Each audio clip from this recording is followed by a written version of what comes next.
성경에 유다서가 있는지 처음 들어봤다, 그런 분 혹시 계실까요? 그런 분도 계실 수 있습니다.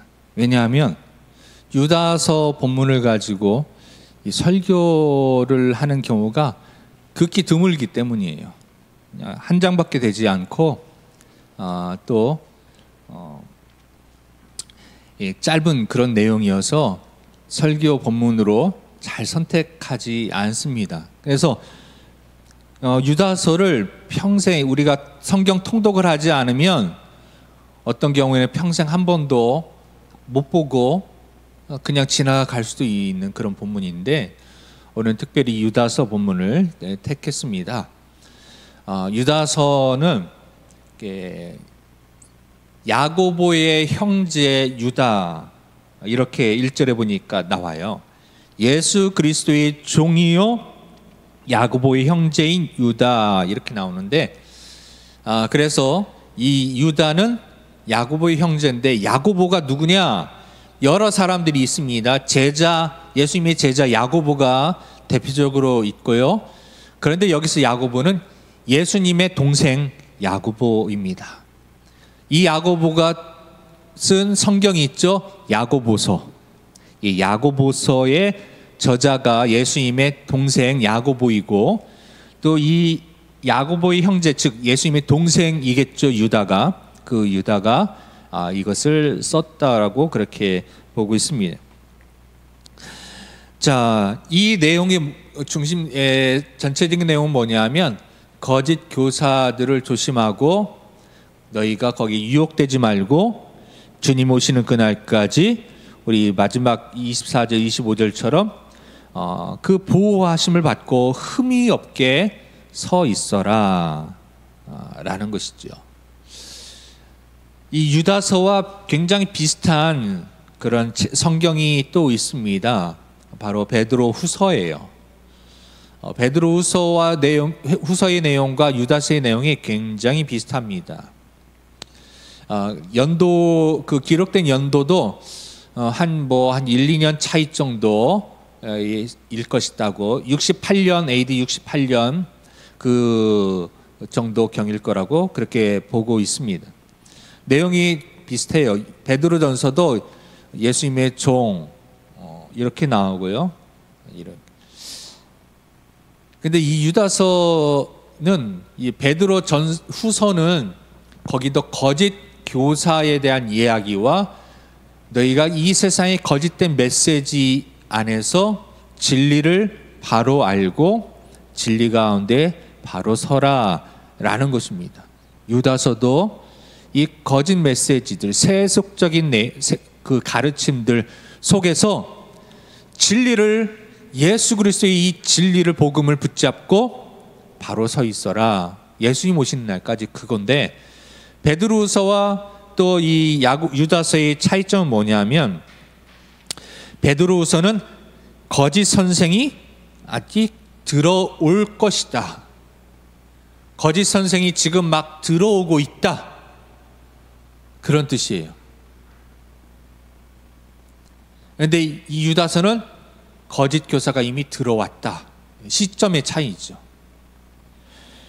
또 베드로후서는 거짓 선생들의 미혹에 너희가 여러 명이 넘어갈 것이다 라고 거기서 주의하라 라고 했는데, 유다서는 이미 많은 사람이 거짓 선생이 넘어갔다 라고 22절과 23절에 그렇게 나오고 있습니다. 그리고 베드로서는 말세에 조롱하는 자들이 와서 주의 강림에 대해 조롱할 것이다 라고 얘기하는데, 유다서는 바로 이것을 과거형으로 이미 조롱하고 있다. 과거형으로. 그리고 진리를 너희가 이미 듣고 알았으므로 거짓 선생에게 미혹되지 않도록 조심하라 라고 베드로후서는 얘기하는데, 이 유다서 20절 21절에 보니까 거짓 선생들로 말미암아 배교하였다. 그래서 너희가 더 힘써서 믿음의 도를 지키기에 더 힘써라, 그렇게 이야기하고 있습니다. 여러분 1장 4절에 보니까 이 거짓 교사들은 어떻게 교회 안으로 들어오냐? 가만히 들어온다고 그렇게 얘기합니다. 가만히.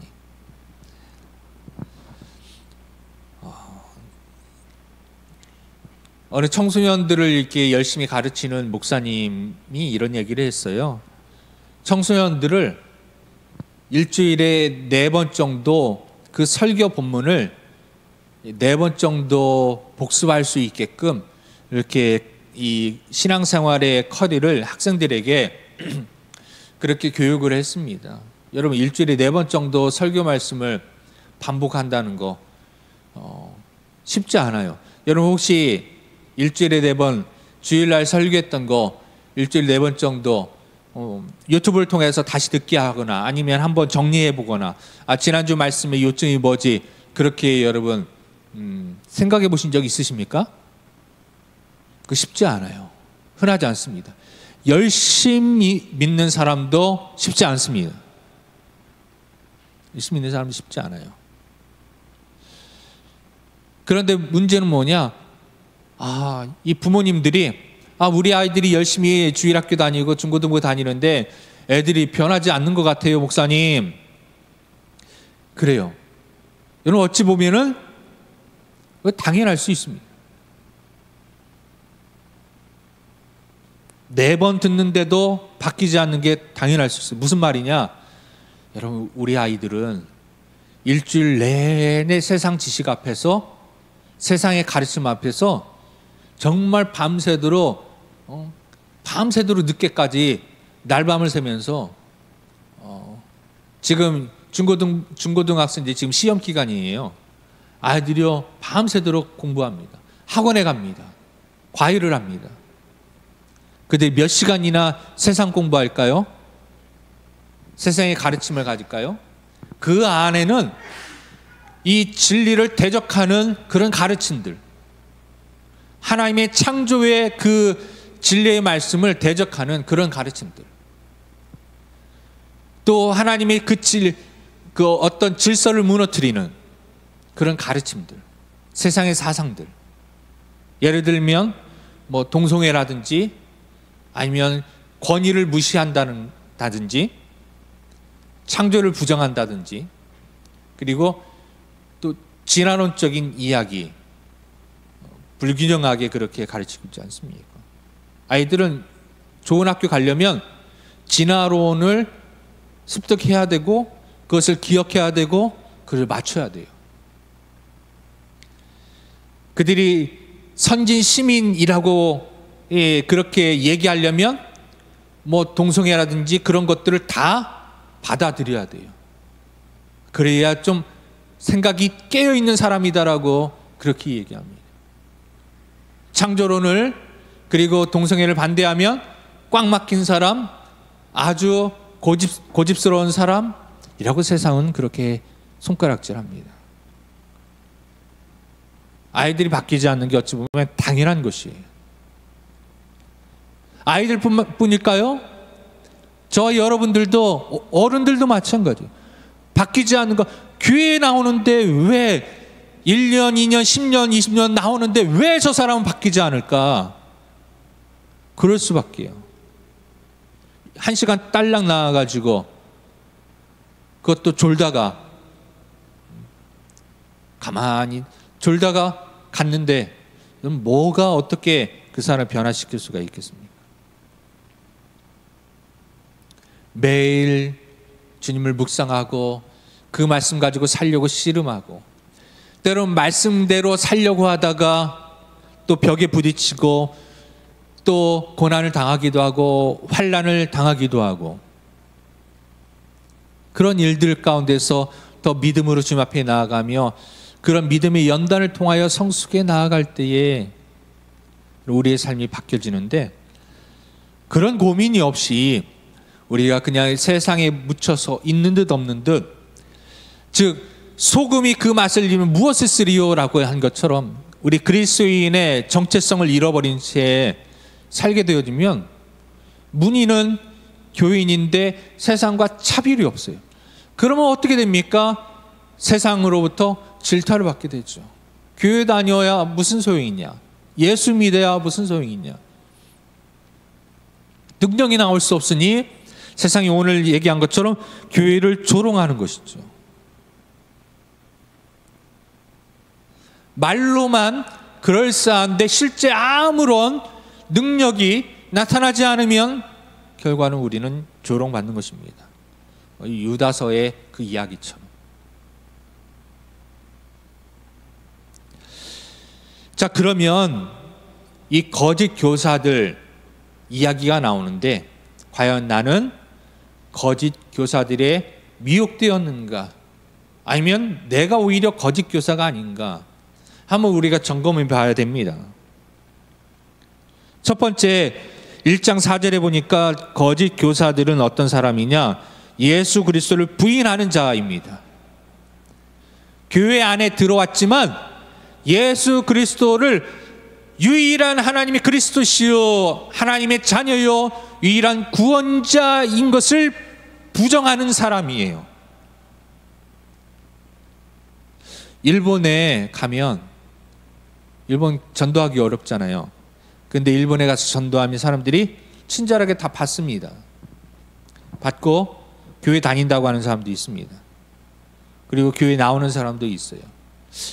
근데 그 사람의 집에 가면 예수 믿는다고 했는데 그 사람의 집에 가면 딱 문을 여는 순간 현관 앞에 온갖 우상들의 조각들이 막 붙어 있고 사진이 붙어 있고요. 저 안에 우리가 흔히 아는 예수님의 사진과 같은 그런 모습과 십자가 같은 조각상이 이렇게 쭉 있습니다. 왜 그럴까요? 그들은 다 믿는 것이지요. 아, 예수 믿으세요. 그러면 천국 갑니다. 아, 그래요? 저 믿을게요. 하지만 여러 신들 중에 한 신으로 두루두루 마치 보험 가입하듯이 이 보험 저 보험 치아보험, 안과보험, 교통보험, 화재보험, 암보험 여러 가지 이렇게 다 걸쳐 놓는 것처럼 그 중에 하나처럼 이렇게 일본 사람들이 믿는 것이 예수 그리스도를 부인한다는 것이 안 믿는다는 얘기가 아닙니다. 그들도 교회 안에 이들도 교회 안에 지금 있어요. 그런데 이 당시에 있는 그리스 로마에 있는 신들 그들의 우상들 그러니까 예수 그리스도 유일한 분이라고 말씀하시는데 예수 그리스도 외에 또 누군가를 더 믿어야 좋지 않겠냐. 여러 두루두루 신을 이 그리스 로마에 나온 신들이 얼마나 많습니까? 두루두루 믿으면 괜찮지 않겠느냐. 혹시 여러분은 오직 예수님만으로 예수님만 의지하며 사십니까? 아니면 예수님은 제일 큰 보험이고 또 다른 보험들을 자잘자잘하게 들으면서 그렇게 살고 계시지 않습니까? 그게 바로 거짓 교사에 미혹된 것입니다. 오직 그리스도, 예수 그리스도를 믿는 그 믿음, 그 믿음을 우리는 회복해야 됩니다. 그리고 1장 7절에 꿈꾸는 이 사람들이라고 나옵니다. 이 당시에 좀 신령한 사람들, 그 사람들 특징이 뭐냐면 꿈을 가지고 해몽하는 것이지요. 꿈을 가지고 예언하는 것이지요. 꿈을 가지고 점치는 것입니다. 우리 한국 사람들도 꿈에 대해서 굉장히 꿈을 그냥 예사롭지 않게 우리가 그렇게 취급합니다. 그래서 태몽, 제일 쉽게 얘기하는 게 태몽 얘기하는 것이죠. 태몽. 그리고 뭐 좋은 꿈 꾸면은 뭐 얼마 주고 판다고 얘기하고 그 꿈 내가 살게 그러기도 하고요. 물론 하나님께서 우리에게 하나님의 말씀을 하나님의 그 뜻과 계획들을 알려주는 방법 중에 하나가 바로 꿈을 통해서 말씀하시기도 합니다만 근데 그것도 하나님 말씀 안에서 그것을 해석해야 되지 세상의 사람들이 하는 그런 꿈을 해몽하는 그런 방식으로 꿈을 가지고 어제 꿈자리가 뒤숭숭해 그런 마음이 막 불안해요. 그럴 때 여러분 우리 믿는 자들 어떻게 해야 될까요? 하나님의 말씀 앞으로 기도의 자리로 나아가서 하나님께 여쭤봐야 되죠. 하나님께. 근데 우리는 그렇죠? 이런 얘기를 하죠. 당 떨어지면 키 크려고 그래. 뭐 대지를 보면은 뭐 복권을 사야 돼. 우리도 알죠. 우리가 그냥 무의식 중에 본능적으로 1장 10절에 보니까 이성 없는 짐승 본능으로 아는 것을 행하는 사람들처럼 본능적으로 우리 안에 그런 것이 있어요. 그래서 예수 믿는 사람들도, 교회 안에 있는 사람들도 대지 꿈을 꿨다? 복권사 장난으로라도 그렇게 얘기합니다. 응? 꿈속에서 숫자가 막 보이면은 로또를 막 사려고 해요. 로또 사라고 해요. 그게 바로 거짓 교사라는 것이에요. 그리고 거짓 교사들의 특징이 또 있습니다. 1장 12절에 애찬의 암초요라고 나옵니다. 애찬의 암초. 애찬이라는 같이 식사를 나누면서 공동체 서로 사랑을 나누고 서로 섬기면서 즐거운 그런 식사의 시간, 교제의 시간이에요. 그런데 식사 시간의 분위기를 막 험악하게 만듭니다. 식사 시간에 괜히 좀 이 분위기를 깰 수 있는 그런 부정적인 이야기들을 하고, 그런 것은 아무리 열심히 신앙생활을 하더라도 결코 교회 안에 유익이 되지 않은 것이죠. 그리고 자기 몸만 기르는 목자요입니다. 자기 몸만 기르는 목자요. 양이 어떻게 되든 상관없어요. 자기 재산만 불리면 되는 것이에요. 양이 사자에게 잡혀가도 상관 안 해요. 그리고 바람에 불려가는 물 없는 구름이요. 여러분, 구름에 물이 없으면 어떻게 됩니까? 아무런 이 내용이 없는 것이에요. 내용이 없어요. 거짓 교사들은요, 포장은 되게 잘 되어 있어요. 근데 속에 알맹이가 없어요. 알맹이가. 열매가 없어요. 열매가. 물 없는 구름, 있을 수가 없는 것이죠. 구름은 다 물로 되어져 있는데. 그리고 또 죽고 또 죽어 뿌리까지 뽑힌 열매 없는 가을나무요. 열매가 없잖아요. 물 없는 구름, 뿌리까지 뽑힌 열매 없는 나무, 다 열매가 없어요.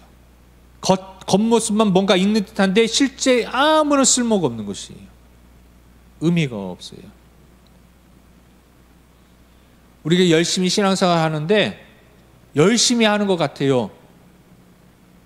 교인 같아요. 교회 다니는 사람 같아요. 왜냐, 주일날 오니까. 근데 거기에 아무런 열매가 없어요. 은혜가 없어요. 예수님이 드러나지 않아요. 그러면 물 없는 구름이요, 열매 없는 가을 나무 같은 존재가 되는 겁니다. 그리고 13절에 자기 수치의 거품을 뿜는 바다의 거친 물결이다.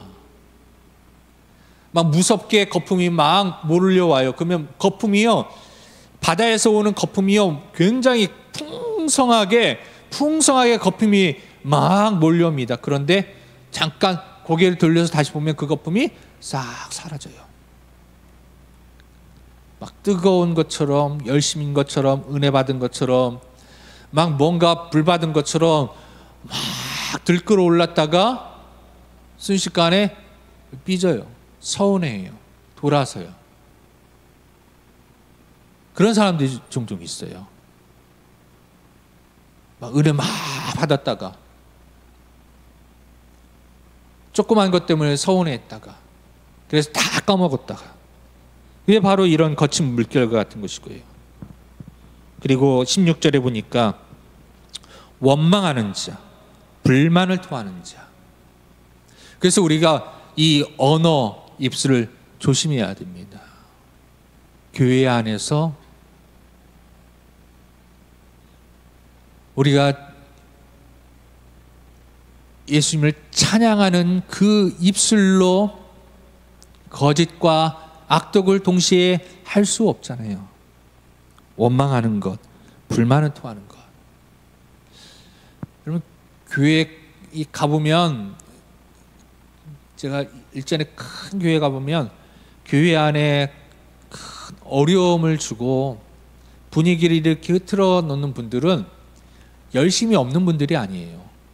주일만 딸랑 나오는 분들이 아니에요.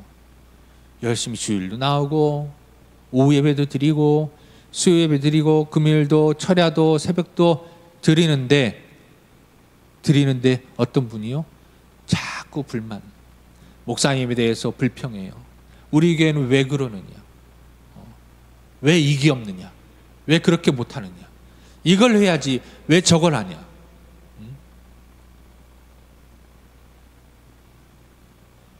밥을 해야지 왜 국수를 하느냐, 더운데 왜 밥을 하느냐, 그냥 라면으로 먹자. 이런 불만들을 계속 얘기합니다.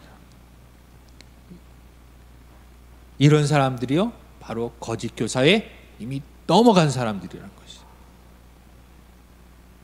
여러분 한번 쭉 체크해 보셨는데, 여러분은 거짓 교사의 그 유혹에 넘어간 사람이에요? 아니면 믿음으로 지금 싸우고 안 넘어가고 믿음으로 정말 하나님 보시기에 정말 아름답게 기쁘게 잘 믿음을 지키고 있는 사람입니까?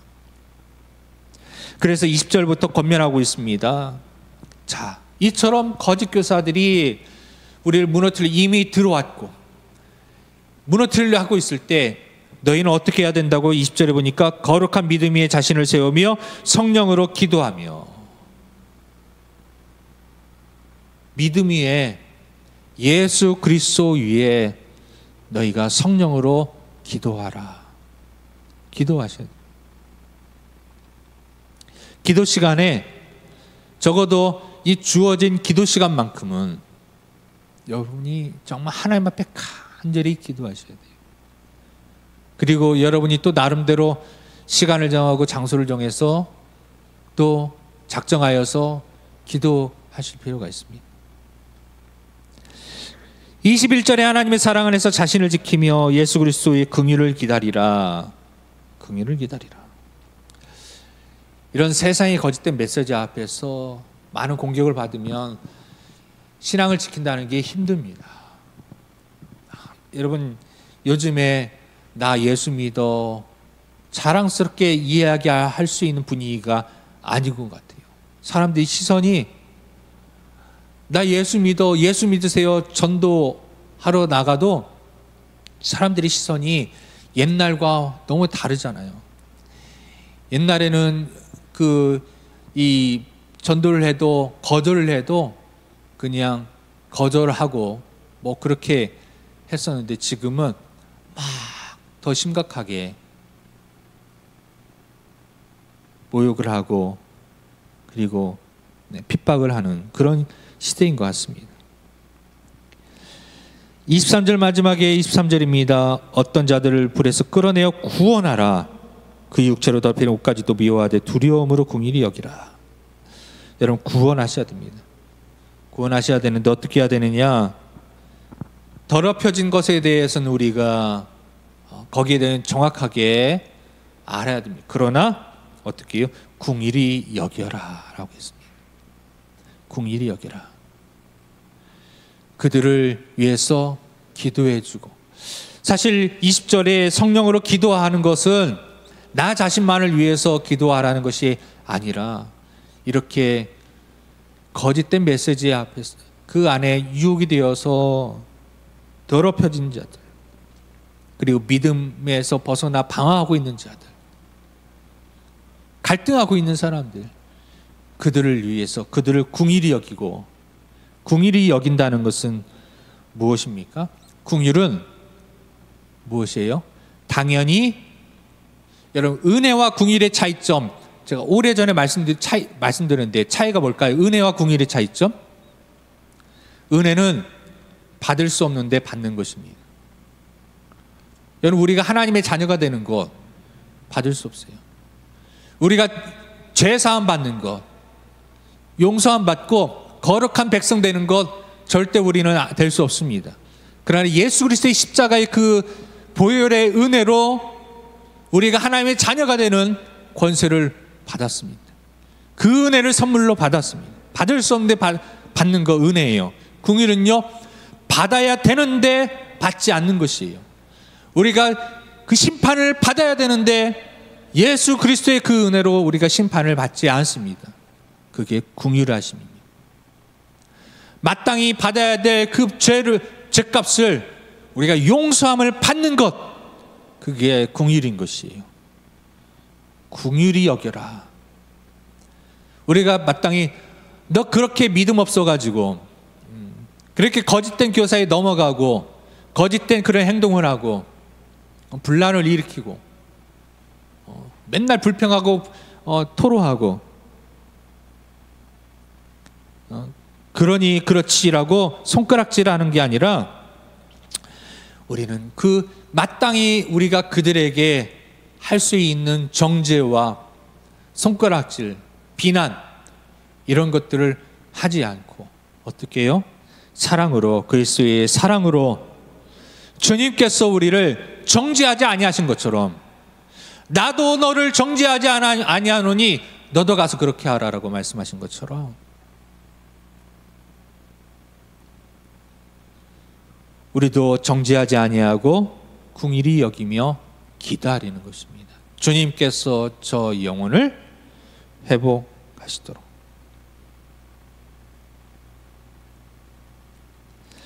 자, 오늘 유다서의 말씀, 그래서 여러분 우리가 어떻게 거짓 교사들을 이길 수 있을까요? 거짓 메시지들을 어떻게 분별할 수 있을까요? 우리 스스로는 할 수 없습니다. 이런 이야기가 있잖아요. 힘들 때 이 평소에 이렇게 어떤 믿음의 사람이 평소에 보니까 예수님이 늘 함께 자신의 손을 붙잡고 걸어가는 것을 이렇게 느끼면서 그렇게 신앙생활을 했는데 힘들고 어려울 때 보니까 이 그 해변가의 발자국 이야기잖아요. 내 발자국과 예수님의 발자국, 내 발자국 4개가 이렇게 쭉 가고 있는데 힘들 때 발자국을 보니까 발자국이 2개밖에 없었잖아요. 그래서 이 사람이 예수님 힘들 때 예수님은 어디 가시고 왜 발자국이 2개밖에 없습니까? 그랬을 때 예수님이 뭐라고 말씀하셨어요? 그 발자국은 너의 발자국이 아니라 너를 업고 가는 나의 발자국이다라고 말씀하지 않았습니까? 네가 어려울 때 내가 너를 업고 그 길을 걸어갔다 라고 말씀하셨잖아요. 그래서 여러분, 이 세상 속에서 거짓된 메시지 속에서 신앙생활에 대해서 혼돈이 있을 때, 혼란이 있을 때 여러분 가장 좋은 방법이 무엇입니까? 예수님의 손에, 예수님의 발에 나의 발을 포개고 예수님 손에 나의 손을 포개어서 주님과 함께 동행하는 것입니다. 주님이 가시는 그 길을 빠르지는 않지만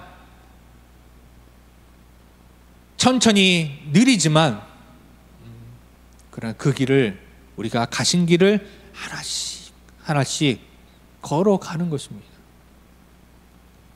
속도가 느릴지라도 여러분 어느 순간 주님께서 우리를 붙잡고 걸어가실 것입니다. 내 생각보다 주님이 훨씬 더 지혜로운 것이죠. 그래서 성경을 우리가 알아갈 때 여러분 우리가 성경을 다 평생 공부한다고 다 알 수 있을까요? IQ 200인 천재가 성경을 100번을 읽으면 1000번을 읽으면 하나님을 다 알 수 있을까요? 아닙니다. 절대 그럴 수 없습니다. 하나님은 하나님이시기 때문에 인간이 이 성경을 아무리 다 달달달 박사처럼 외울지라도 우리 하나님을 다 알 수가 없어요. 나 하나님 다 알아 라고 하는 사람은 정말 모르는 사람입니다. 모르는 사람이에요. 우리가 어린아이일 때 책 하나 읽고 세상의 모든 지식을 다 아는 것처럼 이야기하지 않습니까? 마찬가지예요. 박사가 될 수, 박사들이 하는 얘기는 최고의 박사가 될수록 뭐라고 얘기합니까? 아는 것이 많다라고 얘기하지 않고 나는 모르는 것이 더 많다. 아직도 저는 모르는 게 더 많은 것 같습니다. 정말 그 말이 맞는 것 같아요. 알면 알수록 모르는 게 많다는 것을 더 알게 되는 것 같아요. 하나님을 알아가면 알아갈수록 내가 하나님을 너무나 모르고 있구나. 믿으면 더 믿을수록 내가 주의 말씀대로 더 못 살고 있구나. 내가 정말 더 죄인이구나라는 것을 깨닫는 것이 정말 믿음의 사람인 것 같아요. 나 잘 살고 있는 것 같아. 믿음대로. 예수님 말씀대로 잘 살고 있는 것 같아. 성경대로 잘 살고 있는 것 같아. 이 정도면 괜찮은 것 같아. 라고 여러분 생각하십니까? 그것은 정말 모르는 것이죠. 겸손하게 이 한 주간 유다서 말씀을 생각하시면서 내 안에 혹시 거짓된 것들이 혹시 들어와서 하나님 나라를, 교회를, 하나님 마음을 아프게 해드리고 어려움 가운데 하게 한 것이 없었는지 이 유다서 말씀을 기억하면서 다시 그리스도 안에서 그 영광과 위엄과 권력과 권세가 영원부터 이제와 영원토록 있을지어다 축복했던 이 유다의 이 축복의 말씀이 저와 여러분에게 임하시기를 주님의 이름으로 축복합니다. 아멘. 기도하겠습니다. 사랑의 하나님, 이 유다는 이미 거짓된 그런 선생들에게 마음을 빼앗기고 믿음을 빼앗겨서 혼돈 가운데, 혼란 가운데 있는 교회 공동체에게 안타까워하는 마음으로 그들을 물리치고 다시 회복하고 믿음으로 선한 싸움을 싸우며 다시 그리스도로 말미암아 영광과 위엄과 권세와 권력과 권세가 영원토록 함께하는 아름다운 믿음의 선한 공동체가 되어지도록 축복하면서 이 말씀을 전하고 있습니다. 이 한 주간 우리도 이 말씀 붙잡고 주의 손에 나의 손을 포개고 주의 발에 나를 발을 포개어서 주님과 동행하며 믿음으로 승리하는 한 주간 되도록 인도하여 주시옵소서. 예수님의 이름으로 기도합니다. 아멘.